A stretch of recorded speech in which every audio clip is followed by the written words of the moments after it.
ओम श्री परमात्मने नमः। श्रीमद्भागवत महापुराण तृतीय स्कंध अथ द्वाविंशोऽध्यायः। देवहूति के साथ कर्दम प्रजापति का विवाह। मैत्रेय उवाच एवमाविष्कृताशेण गुणकर्मोदमो मुनिं सब्रीण इव तं सम्राडुपारतमुवाचः। मैत्रेय जी कहते हैं, विदुर जी, इस प्रकार जब कर्दम जी ने मनु जी के संपूर्ण गुणों को और कर्मों की श्रेष्ठता का वर्णन किया तो उन्होंने उन निवृत्तिपरायण मुनि से कुछ सकुचा कर कहा। मुनि ने कहा, मुने, वेद मूर्ति भगवान ब्रह्मा ने अपने वेदमय विग्रह की रक्षा के लिए तप, विद्या और योग से संपन्न तथा विषयों में अनासक्त आप ब्राह्मणों को अपने मुख से प्रकट किया है, और फिर उन सहस्त्र चरणों वाले विराट पुरुष ने आप लोगों की रक्षा के लिए ही अपनी सहस्त्र भुजाओं से हम क्षत्रियों को उत्पन्न किया है। इस प्रकार ब्राह्मण उनके हृदय और क्षत्रिय शरीर कहलाते हैं। अतः एक ही शरीर से संबंध होने के कारण अपनी अपनी और एक दूसरे की रक्षा करने वाले उन ब्राह्मण और क्षत्रियों की वास्तव में श्री हरि ही रक्षा करते हैं, जो समस्त कार्य कारण रूप होकर भी वास्तव में निर्विकार है। आपके दर्शन मात्र से ही मेरे सारे संदेह दूर हो गए, क्योंकि आपने मेरी प्रशंसा के मिस से स्वयं ही प्रजा पालन की इच्छा वाले राजा के धर्म का बड़े प्रेम से निरूपण किया है। आपका दर्शन अजितेंद्रिय पुरुषों को बहुत दुर्लभ है। मेरा बड़ा भाग्य है जो मुझे आपका दर्शन हुआ और मैं आपके चरणों की मंगलमयी रज अपने सिर पर चढ़ा सका। मेरे भाग्योदय से ही आपने मुझे राजधर्मों की शिक्षा देकर मुझ पर महान अनुग्रह किया है, और मैंने भी शुभ प्रारब्ध का उदय होने से ही आपकी पवित्र वाणी कान खोलकर सुनी है। मुने, इस कन्या के स्नेहवश मेरा चित्त बहुत चिंताग्रस्त हो रहा है, अतः मुझ दीन की यह प्रार्थना आप कृपा पूर्वक सुने। यह मेरी कन्या, जो प्रियव्रत और उत्तानपाद की बहन है, अवस्थाशील और गुण आदि में अपने योग्य पति को पाने की इच्छा रखती है। जब से उसने नारद जी के श्री मुख से आपके शील, विद्या, रूप, आयु और गुणों का वर्णन सुना है, तभी से यह आपको अपना पति बनाने का निश्चय कर चुकी है। द्विजवर, मैं बड़ी श्रद्धा से आपको यह कन्या समर्पित करता हूँ। आप इसे स्वीकार कीजिए। यह गृहस्थोचित कार्यों के लिए सब प्रकार आपके योग्य है। जो भोग स्वतः प्राप्त हो जाए उसकी अवहेलना करना विरक्त पुरुषों को भी उचित नहीं है। फिर भी विषयासक्त की तो बात ही क्या है। जो पुरुष स्वयं प्राप्त हुए भोग का निरादर कर फिर किसी कृपण के आगे हाथ पसारता है, उसका बहुत फैला हुआ यश भी नष्ट हो जाता है और दूसरों के तिरस्कार से मानभंग भी हो जाता है। विद्वान, मैंने सुना है आप विवाह करने के लिए उद्यत हैं। आपका ब्रह्मचर्य एक सीमा तक है। आप नैष्ठिक ब्रह्मचारी तो है नहीं, इसलिए अब आप इस कन्या को स्वीकार कीजिए। मैं इसे आपको अर्पित करता हूँ। श्री कर्दम मुनि ने कहा, ठीक है, मैं विवाह करना चाहता हूँ, और आपकी कन्या अभी किसी के हाथ बागदान नहीं हुआ है, इसलिए हम दोनों का सर्वश्रेष्ठ ब्राह्म्य। मनुस्मृति में 8 प्रकार के विवाहों का उल्लेख पाया जाता है। ब्राह्म्य, दैव, आर्ष, प्राजापत्य, आसुर, गांधर्व, राक्षस और पैचास। इसके लक्षण नहीं वही तीसरे अध्याय में देखने को मिलेगा। इसमें पहला सर्वश्रेष्ठ माना गया है ब्राह्म्य। इसमें पिता योग्य वर को कन्या का दान करता है।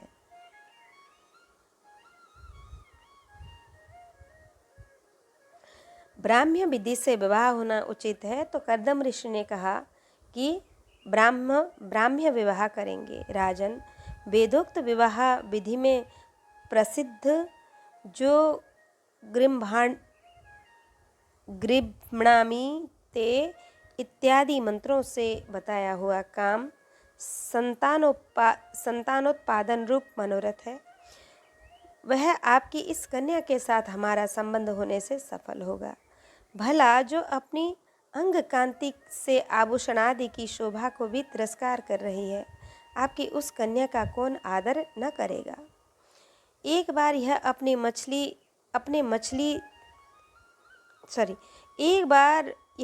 महल की छत पर गेंद खेल रही थी। गेंद के पीछे इधर उधर दौड़ने के कारण इसके नेत्र चंचल हो रहे थे तथा पैरों के पायजेब मधुर झनकार करते जाते थे। उस समय इसे देखकर विश्वावसु गंधर्व मोहवश अचेत होकर अपने विमान से गिर पड़े। वहीं इस समय वहां स्वयं आकर प्रार्थना कर रही है।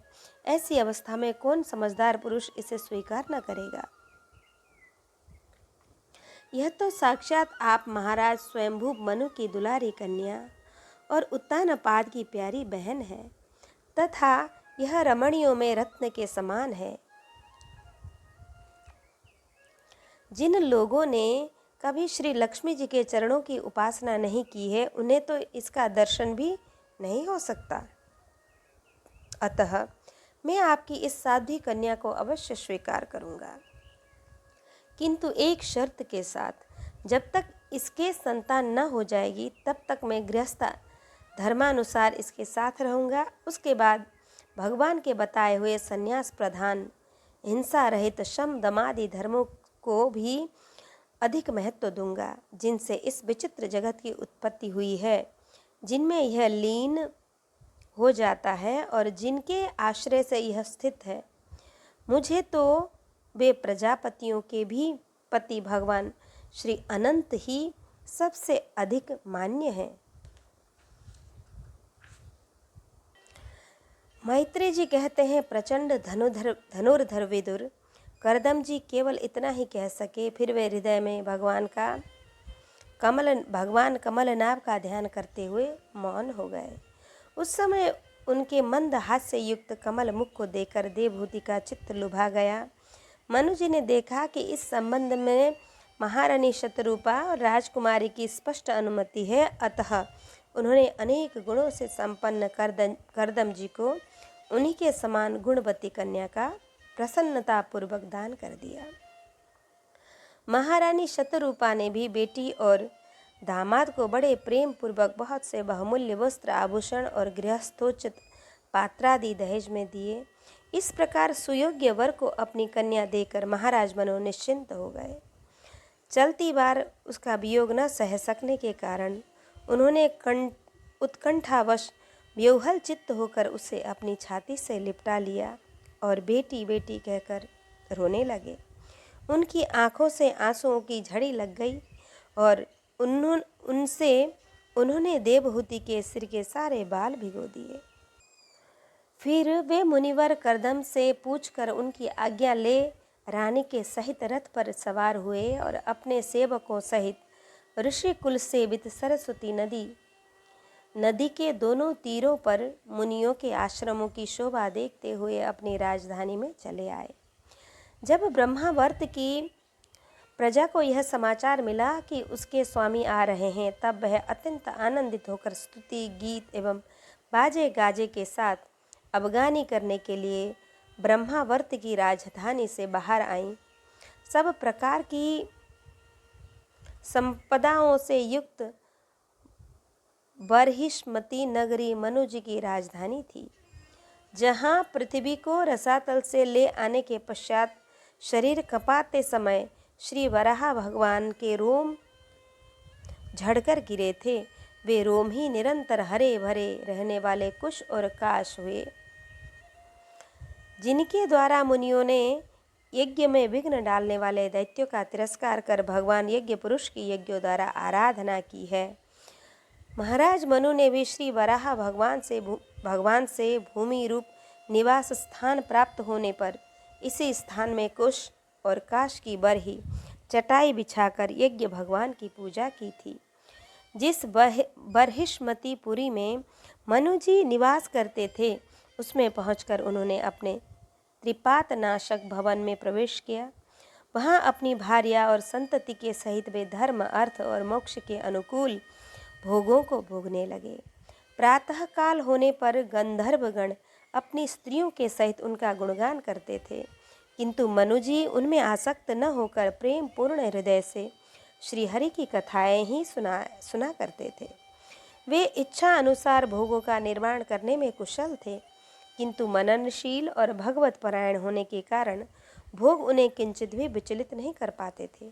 भगवान विष्णु की कथाओं का श्रवण, ध्यान, रचना और निरूपण करते रहने के कारण उनके मनमंतरों को व्यतीत करने वाले क्षण कभी व्यर्थ नहीं जाते थे। इस प्रकार अपनी जागृत आदि तीनों अवस्थाओं अथवा तीनों गुणों को अभिभूत करके उन्होंने भगवान वासुदेव की कथा प्रसंग में अपने मनवंतर के 71 चतुर्युग पूरे कर दिए।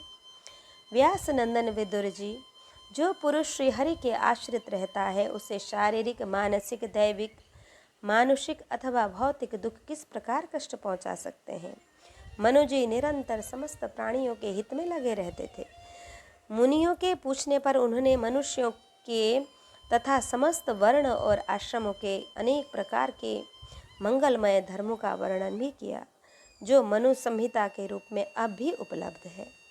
जगत के सर्वप्रथम सम्राट महाराज मनु वास्तव में कीर्तन के योग्य थे। यह मैंने उनके अद्भुत चरित्र का वर्णन किया। अब उनकी कन्या देवहूति का प्रभाव सुनो। इति श्रीमद्भागवते महापुराणे पारमहंस्यां संहितायां तृतीय स्कंधे 22वाध्यायः अथ 23वाध्यायः कर्दम और देवहूति का विहार। श्री मैत्रेय जी ने कहा, पितृभ्यां प्रस्थिते साध्वी पतिमिंगितको विदा नित्यं पर्यचरत प्रीत्या भवानीव भवं प्रभुम। विदुर जी, माता पिता के चले जाने पर पति के अभिप्राय को समझकर कुशल साध्वी देवहूति कर्दम जी की प्रतिदिन प्रेम पूर्वक सेवा करने लगी, ठीक उसी तरह जैसे श्री पार्वती जी भगवान शंकर की सेवा करती थी। उनसे काम, वासना, दंभ, द्वेष, लोभ, मोह, पाप और मद का त्याग कर बड़ी सावधानी और लगन के साथ सेवा में तत्पर रहकर विश्वास, पवित्रता, गौरव, संयम, शुश्रूषा, प्रेम और मधुर भाषा आदि गुणों से अपने परम तेजस्वी पति को संतुष्ट कर लिया। देवहूति समझती थीं कि मेरे पतिदेव दैव से भी बढ़कर हैं, इसलिए वह उनसे बड़ी बड़ी आशाएं रखकर उनकी सेवा में लगी रहती थीं। इस प्रकार बहुत दिनों तक अपना अनुवर्तन करने वाली उस मनुपुत्री को व्रतादि का पालन करने से दुर्बल हुई देख देवर्षि श्रेष्ठ कर्दम को दयावश कुछ खेद हुआ और उन्होंने उससे प्रेम गदगद वाणी में कहा,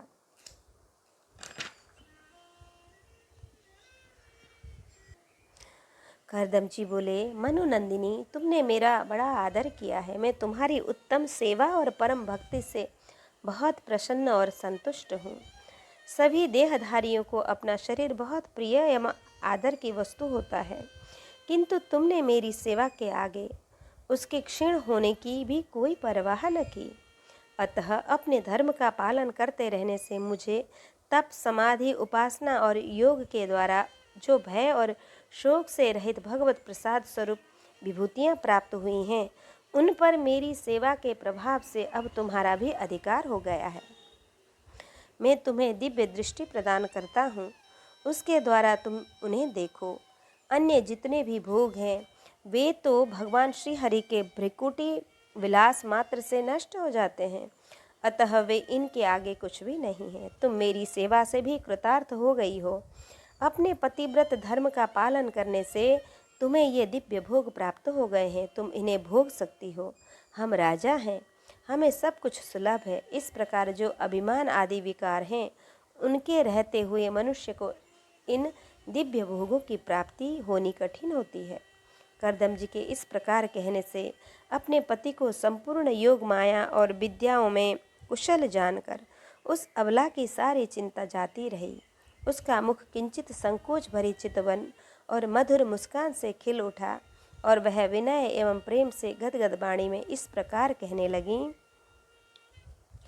द्विज श्रेष्ठ स्वामिन, मैं यह जानती हूँ कि कभी निष्फल न होने वाली योग शक्ति और त्रिगुणात्मिक माया पर अधिकार रखने वाले आपको ये सब ऐश्वर्य प्राप्त हैं, किंतु प्रभु, आपने विवाह के समय जो प्रतिज्ञा की थी कि गर्भाधान होने तक मैं तुम्हारे साथ गृहस्थ सुख का भोग करूँगा, उसकी अब पूर्ति होनी चाहिए, क्योंकि श्रेष्ठ पति के द्वारा संतान प्राप्त होना पतिव्रता स्त्री के लिए महान लाभ है। हम दोनों के समागम के लिए शास्त्र के अनुसार जो कर्तव्य हों उसका आप उपदेश दीजिए और उबटन गंध भोजन आदि उपयोगी सामग्रियां भी जुटा दीजिए, जिससे मिलन की इच्छा से अत्यंत दीन दुर्बल हुआ मेरा यह शरीर आपके अंग संग के योग्य हो जाए, क्योंकि आपकी ही बढ़ाई हुई काम वेदना से मैं पीड़ित हो रही हूँ। स्वामिन, इस कार्य के लिए एक उपयुक्त भवन तैयार हो जाए, इसका भी विचार कीजिए। मैत्रेय जी कहते हैं, विदुर जी, करदम मुनि ने अपनी प्रिया की इच्छा पूर्ण करने के लिए उसी समय योग में स्थित होकर एक विमान रचा जो इच्छा अनुसार सर्वत्र जा सकता था। यह विमान सब प्रकार के इच्छित भोग सुख प्रदान करने वाला, अत्यंत सुंदर, सब प्रकार के रत्नों से युक्त, सब संपत्तियों की उत्तरोत्तर वृद्धि से संपन्न तथा मणिमय खंभों से सुशोभित था। वह सभी ऋतुओं में सुखदायक था और उसमें जहाँ तहाँ सब प्रकार की दिव्य सामग्रियाँ रखी हुई थीं तथा उसे चित्र विचित्र रेशम की झड़ियों और पताकाओं से खूब सजाया गया था, जिन पर भ्रमरगण मधुर गुंजार कर रहे थे। ऐसे रंग बिरंगी पुष्पों की मालाओं से तथा अनेक प्रकार की सूती और रेशमी वस्त्रों से वह अत्यंत शोभायमान हो रहा था। एक के ऊपर एक बनाए हुए कमरों में अलग अलग रखी हुई शैया, पलंग, पंखे और आसनों के कारण वह बड़ा सुंदर जान पड़ता था। जहाँ तहाँ दीवारों में की हुई शिल्प रचना से उसकी अपूर्व शोभा हो रही थी। उनमें पन्ने का फर्श तथा और बैठने के लिए मूंगे की बेदियां बनी गई थी। मूंगे की ही देहलियां थीं। उसके द्वारों में हीरों के किवाड़ थे तथा इंद्रनील मणि के शिखरों पर सोने के कलश रखे हुए थे। उसकी हीरे की दीवारों में बढ़िया लाल जड़े हुए थे, जो ऐसे जान पड़ते थे मानो विमान की आंखें हों, तथा उसे रंग बिरंगे चंदोबे और वह मूल्य सुनहरी बंधनवारों से सजाया गया था। उस विमान में जहाँ तहाँ कृत्रिम हंस और कबूतर आदि पक्षी बनाए गए थे, जो बिल्कुल सजीव से मालूम पड़ते थे। उन्हें अपना सजातीय समझकर बहुत से हंस और कबूतर उनके पास बैठ बैठकर अपनी बोली बोलते थे। उसमें सुविधा अनुसार क्रीड़ास्थली, शयन गृह, बैठक आंगन और चौक आदि बनाए गए थे, जिनके कारण वह विमान स्वयं करदम जी को भी विस्मित सा कर रहा था। ऐसे सुंदर घर को जब देवहूति ने बहुत प्रसन्न चित्त से नहीं देखा, तो सबके आंतरिक भाव को परख लेने वाले करदम जी ने स्वयं ही कहा, भीरू, तुम इस बिंदु सरोवर में स्नान करके विमान पर चढ़ जाओ। यह विष्णु भगवान का रचा हुआ तीर्थ मनुष्य को सभी कामनाओं की प्राप्ति करने वाला है। कमल लोचना देवहूति ने अपने पति की बात मानकर सरस्वती के पवित्र जल से भरे हुए उस सरोवर में प्रवेश किया। उस समय वह बड़ी मैली कुचैली साड़ी पहने हुए थी। उसके सिर के बाल चिपक जाने से उनमें लटें पड़ गई थीं। शरीर में मैल जम गया था तथा स्तन कांतिहीन हो गए थे। सरोवर में गोता लगाने पर उसने उसके भीतर एक महल में 1000 कन्याएं देखीं। वे सभी किशोर अवस्था की थीं और उनके शरीरों से कमल की सी गंध आती थी। देवहूति को देखते ही वे सब स्त्रियां सहसा खड़ी हो गईं और हाथ जोड़कर कहने लगीं, हम आपकी दासियां हैं, हमें आज्ञा दीजिए, आपकी क्या सेवा करें।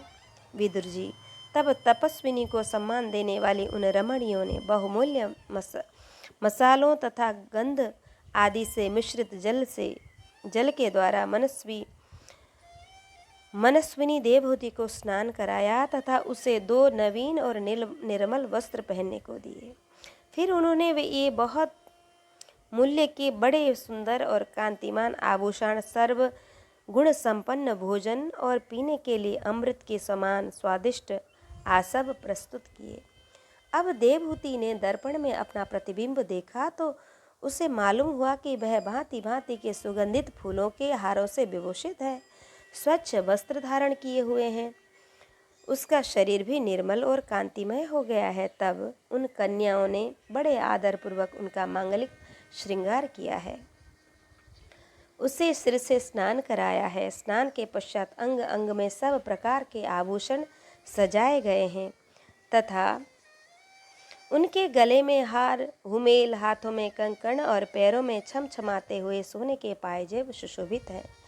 कमर में पड़ी हुई सोने की रत्न जटित करधनी से, बहुमूल्य मणियों के हार से और अंग अंग में लगे हुए कुमकुमादि मंगल द्रव्यों से उनकी अपूर्व शोभा हो रही है।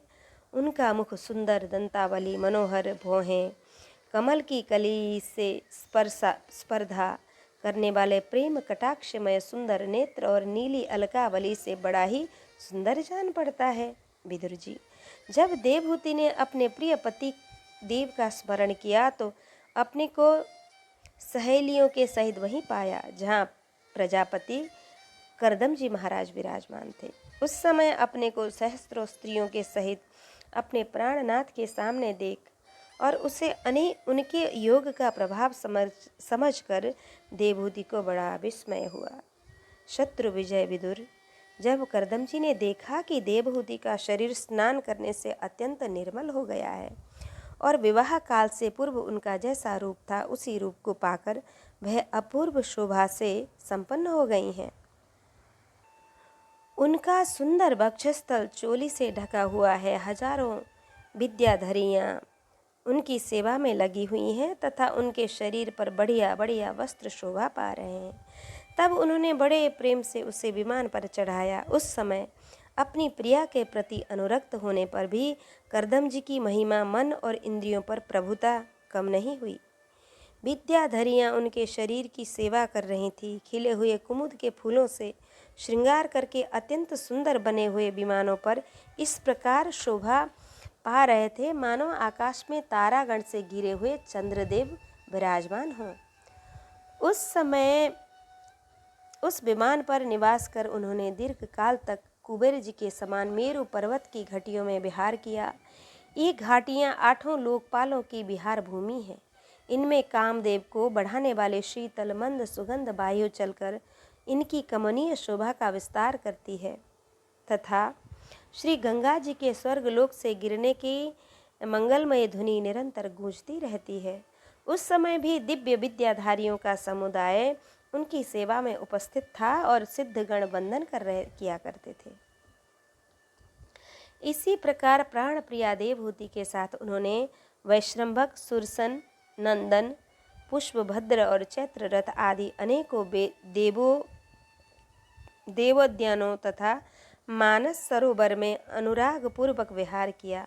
उस कांतिमय और इच्छा अनुसार चलने वाले श्रेष्ठ विमान पर बैठकर वायु के समान सभी लोकों में विचरते हुए करदमजी विमान बिहारी देवताओं से भी आगे बढ़ गए। विदुर जी, जिन्होंने भगवान के भव भयहारी पवित्र पाद पद्यों का आश्रय लिया है, उन धीर पुरुषों के लिए कौन सी वस्तु या शक्ति दुर्लभ है। इस प्रकार महायोगी करदमजी यह सारा भूमंडल जो द्वीप, वर्ष आदि की विचित्र रचना के कारण बड़ा आश्चर्यमय प्रतीत होता है, अपनी प्रिया को दिखाकर अपने आश्रम को लौट आए। फिर उन्होंने अपने 9 रूपों में विभक्त कर रति सुख के लिए अत्यंत उत्सुक मनु कुमारी देवहूति को आनंदित करते हुए उनके साथ बहुत वर्षों तक विहार किया,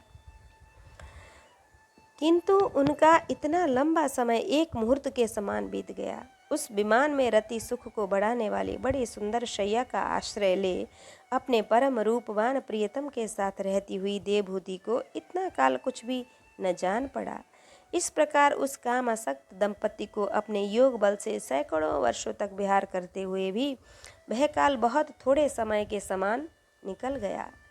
आत्मज्ञानी करदम जी सब प्रकार के संकल्पों को जानते थे, अतः देवहूति को संतान प्राप्ति के लिए उत्सुक देख तथा भगवान के आदेश को स्मरण कर उन्होंने अपने स्वरूप के 9 विवाह किए तथा कन्याओं की उत्पत्ति के लिए एकाग्र चित्त से अर्धांग रूप में अपनी पत्नी की भावना करते हुए उसके गर्भ में वीर्य स्थापित किया। इससे देवहूति के एक ही साथ 9 कन्याएं पैदा हुईं। वे सभी सर्वांग सुंदरी थीं और उनके शरीर से लाल कमल की सी सुगंध निकलती थी। इसी समय शुद्ध स्वभाव वाली सती देवहूति ने देखा कि पूर्व प्रतिज्ञा के अनुसार उनके पतिदेव संन्यासाश्रम ग्रहण करके वन को जाना चाहते हैं, तो उसने अपने आंसुओं को रोककर ऊपर से मुस्कुराते हुए व्याकुल एवं संतप्त हृदय से धीरे धीरे अति मधुर वाणी में कहा। उस समय वह सिर नीचा किए हुए अपने नख मंडित चरण कमल से पृथ्वी को कुरेद रही थी।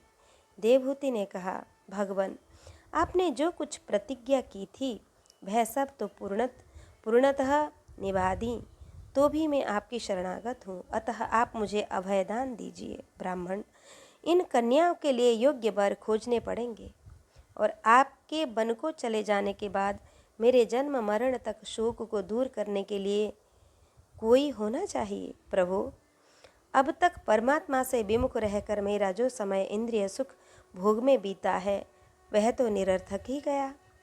आपके परम प्रभाव को न जानने के कारण ही मैंने इंद्रियों के विषयों में आसक्त रहकर आपसे अनुराग किया, तथापि यह भी मेरे संसार भय को दूर करने वाला ही होना चाहिए। अज्ञानवश असत पुरुषों के साथ किया हुआ जो संग संसार बंधन का कारण होता है, वही सत्पुरुषों के साथ किए जाने पर असंगतता प्रदान करता है। संसार में जिस पुरुष के कर्मों से न तो धर्म का संपादन होता है, न वैराग्य उत्पन्न होता है और न भगवान की सेवा ही संपन्न होती है, वह पुरुष जीते ही मुर्दे के समान है। अवश्य ही मैं भगवान की माया से बहुत ठगी गई, जो आप जैसे मुक्तिदाता पतिदेव को पाकर भी मैंने संसार बंधन से छूटने की इच्छा नहीं की। इति श्रीमद्भागवते महापुराणे पारमहंस्यां संहितायां तृतीय स्कंधे कपिलोपाख्याने त्रयोविंशोऽध्यायः। अथ चतुर्विंशोऽध्यायः। श्री कपिल देव जी का जन्म। मैत्रेय जी कहते हैं, निर्वेदाबादिनीमेवं मनोर्दुर्हितरं मुनि दयालुशालिनी माह शुक्लाभिव्याहृतं स्मरन्। उत्तम गुणों से सुशोभित मनु कुमारी देवहूति ने जब ऐसी वैराग्यपूर्ण बातें कहीं, तब कृपालु करदम मुनि को भगवान विष्णु के कथन का स्मरण हो आया और उन्होंने उनसे कहा, दोष रहित राजकुमारी, तुम अपने विषयों में इस प्रकार खेद न करो। तुम्हारे गर्भ में अविनाशी भगवान विष्णु शीघ्र ही पधारेंगे। प्रिय, तुमने अनेक प्रकार के व्रतों का पालन किया है, अतः तुम्हारा कल्याण होगा। अब तुम संयम, नियम, तप और दानादि करती हुई श्रद्धापूर्वक भगवान का स्मरण करो। इस प्रकार आराधना करने पर श्री हरि तुम्हारे गर्भ से अवतीर्ण होकर मेरा यश बढ़ावेंगे और ब्रह्म ज्ञान का उपदेश करके तुम्हारे हृदय की अहंकारमयी ग्रंथि का छेदन करेंगे। श्री मैत्रेय जी कहते हैं, विदुर जी, प्रजापति करदम के आदेश में गौरव बुद्धि होने से देवहूति ने उस सब पर पूर्ण विश्वास किया और वह निर्विकार जगत गुरु भगवान श्री पुरुषोत्तम की आराधना करने लगी। करदम जी के वीर्य का आश्रय ले उसके गर्भ से इस प्रकार प्रकट हुए जैसे काष्ठ में से अग्नि, उस समय आकाश में मेघ जल बरसाते हुए गरज गरज कर बाजे बजने लगे। गंधर्वगण गान करने लगे और अप्सराएं आनंदित होकर नृत्य करने लगी। आकाश से देवताओं के बरसाए हो दिव्य फूलों की वर्षा होने लगी। सब दिशाओं में आनंद सा छा गया। जलाशयों का जल निर्मल हो गया और सभी जीवों के मन प्रसन्न हो गए। उसी समय सरस्वती नदी से घिरे हुए कर्दमजी के उस आश्रम में मरीचि आदि मुनियों के सहित श्री ब्रह्मा जी आए। शत्रु दमन विदुर जी स्वतः सिद्ध ज्ञान से संपन्न अजन्मा ब्रह्मा जी को यह मालूम हो गया था कि साक्षात परब्रह्म भगवान विष्णु सांख्या शास्त्र का उपदेश करने के लिए अपने विशुद्ध सत्वमय अंश से अवतीर्ण हुए हैं। अतः भगवान जिस कार्य को करना चाहते थे उन्होंने विशुद्ध चित्त से अनुमोदन एवं आदर किया और अपनी संपूर्ण इंद्रियों से प्रसन्नता प्रकट करते हुए कर्दम जी से इस प्रकार कहा। ब्रह्मा जी ने कहा, प्रिय कर्दम, तुम दूसरों को मान देने वाले हो। तुमने मेरा सम्मान करते हुए जो मेरी आज्ञा का पालन किया है उससे तुम्हारे द्वारा निष्कपट भाव से मेरी पूजा संपन्न हुई है। पुत्रों को अपने पिता की सबसे बड़ी सेवा यही करनी चाहिए कि जो आज्ञा, ऐसा कहकर आदर पूर्वक उनके आदेश को स्वीकार करें। बेटा, तुम सभ्य हो। तुम्हारी ये सुंदरी कन्याएं अपने वंशों द्वारा इस सृष्टि को अनेक प्रकार से बढ़ाएंगी। अब तुम इन मरीचि आदि मुनिवरों को इनके स्वभाव और रुचि के अनुसार अपनी कन्याएं समर्पित करो और संसार में अपना श्रेयस फैलाओ। मुने, मैं जानता हूँ जो संपूर्ण प्राणियों की निधि हैं, उनके अभिष्ट मनोरथ पूर्ण करने वाले हैं, वे आदि पुरुष श्री नारायण ही अपनी योग माया से कपिल के रूप में अवतीर्ण हुए हैं। फिर देवहूति से बोले, राजकुमारी, सुनहरे बाल, कमल जैसे विशाल नेत्र और कमलांकित चरण कमलों वाले शिशु के रूप में कैटभासुर को मारने वाले साक्षात श्री हरि ने ही ज्ञान विज्ञान द्वारा कर्मों की वासनाओं का मूल छेदन करने के लिए तेरे गर्भ में प्रवेश किया है। ये अविद्या जनित मोह की ग्रंथियों को काटकर पृथ्वी में स्वच्छंद विचरेंगे। ये सिद्ध गणों के स्वामी और सांख्याचार्यों के भी माननीय होंगे।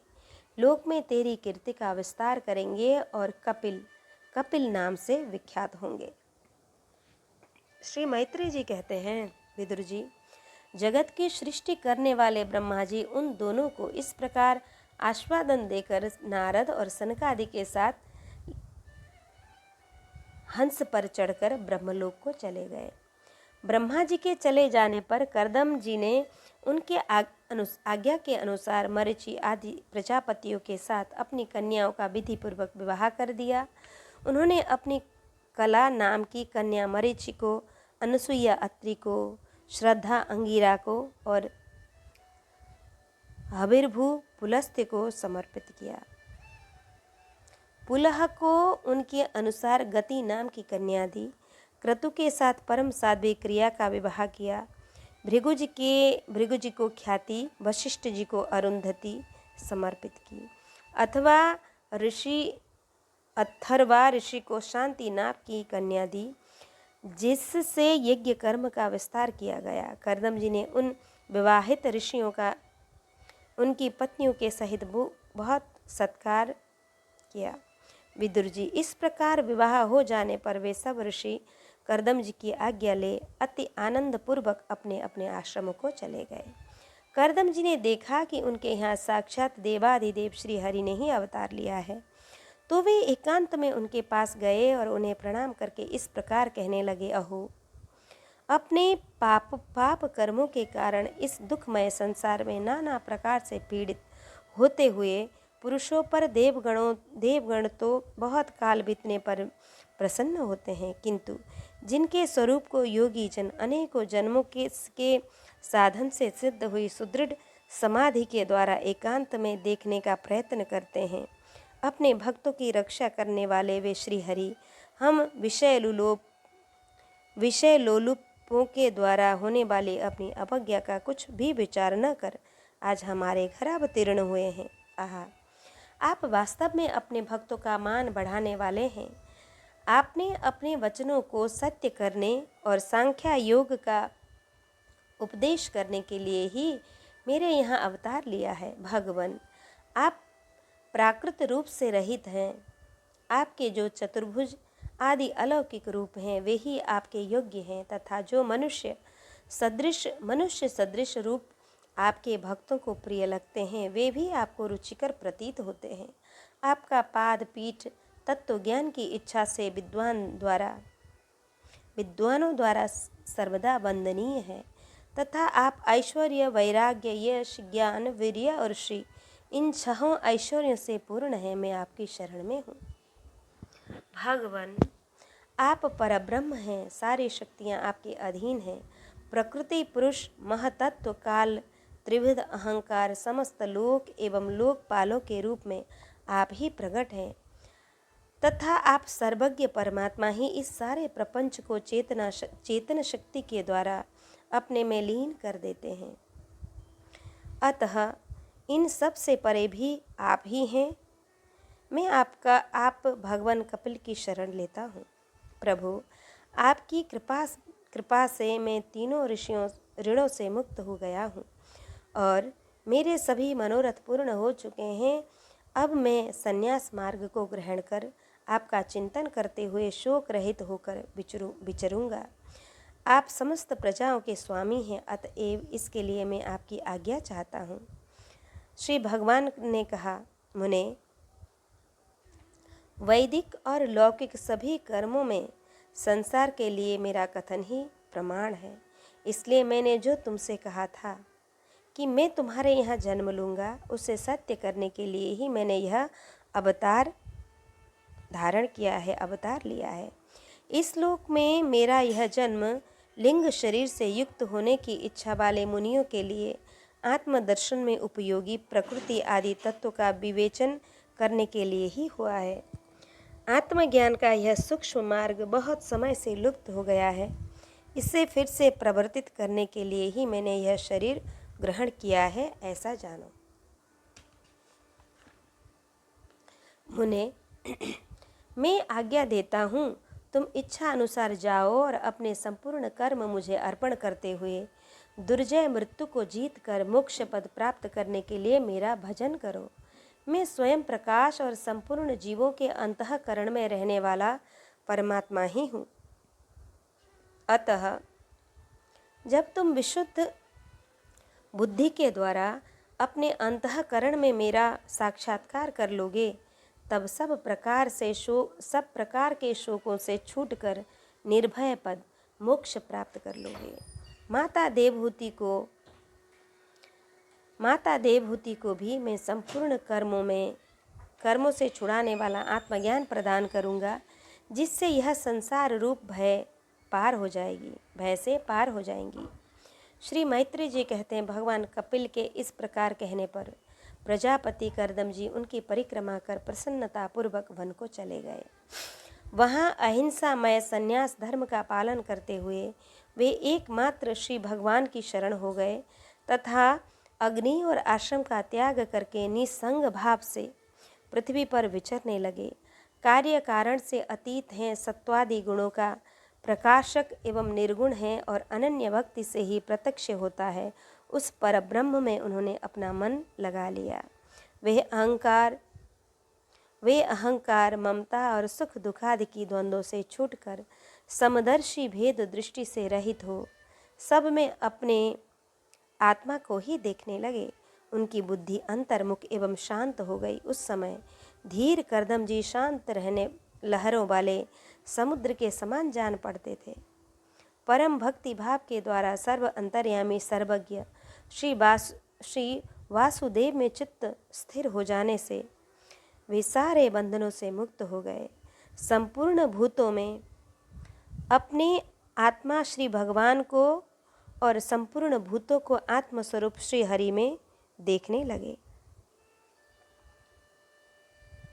इस प्रकार इच्छा और द्वेष से रहित सर्वत्र समबुद्धि और भगवत भक्ति से संपन्न होकर श्री कर्दम जी ने भगवान का परम पद प्राप्त कर लिया। इति श्रीमद्भागवते महापुराणे पारमहंस्यां संहितायां तृतीयस्कन्धे कापिलेयो चतुर्विंशोऽध्यायः। कृष्णाय वासुदेवाय हरये परमात्मने प्रणतक्लेशनाशाय गोविन्दाय नमो नमः।